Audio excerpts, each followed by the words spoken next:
I love that there's a space down here for like a mosh pit.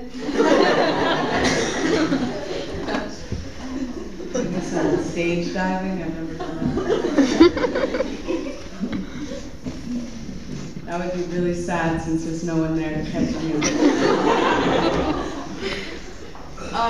Okay. It's 3 a.m. The emergency room psychiatrist looks up from his clipboard with eyes paid to care and asks me if I see people who aren't really there. I say I see people. How the hell am I supposed to know if they're really there or not? He doesn't laugh. Neither do I. The math's not on my side. 10 stitches and 1 lie. I swear I wasn't trying to die. I just wanted to see what my pulse looked like from the inside. Fast forward 1 year. I'm standing in an auditorium behind a microphone, reading a poem to 400 Latino high school kids who live with the breath of the INS crawling up their mother's backbones, and I am frantically hiding my scars. Because the last thing I want these kids to know is that I ever thought my life was too hard. I've never seen a bomb drop. I've never felt hunger. I've also never seen lightning strike, but we've all heard thunder, and it doesn't take a genius to tell something's burning. The smoke rises between us, forming walls so high they split the sky like slit wrist, and when the stars fall like blood, we are all left with nothing but a death wish. She said, call me by my true name. I am the child in Uganda, all skin and bone. Do you remember the rest? How about this one, America? Jesus wept.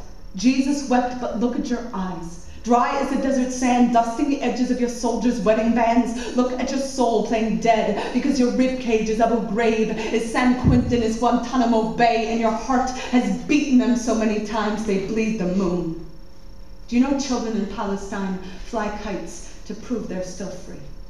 Can you imagine how that string must feel between their fingers as they kneel in the cinders of our missile heads? You can count the dead by the colors in the sky. The bough is breaking. The cradle is falling. Right now, a 6-year-old girl is crushed in a ditch in Lebanon, wishing on fallen bombs.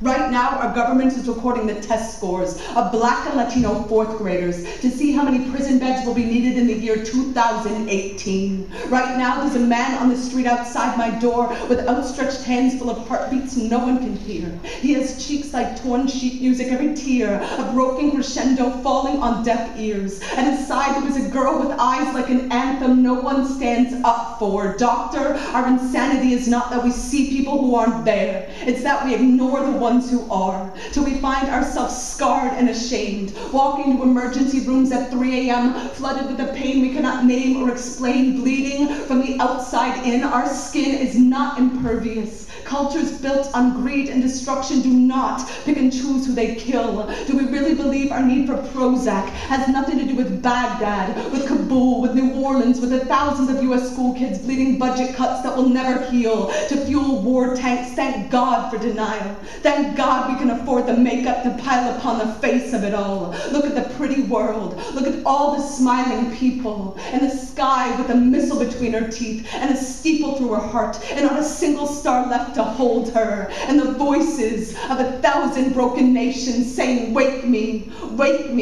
when the American dream is over.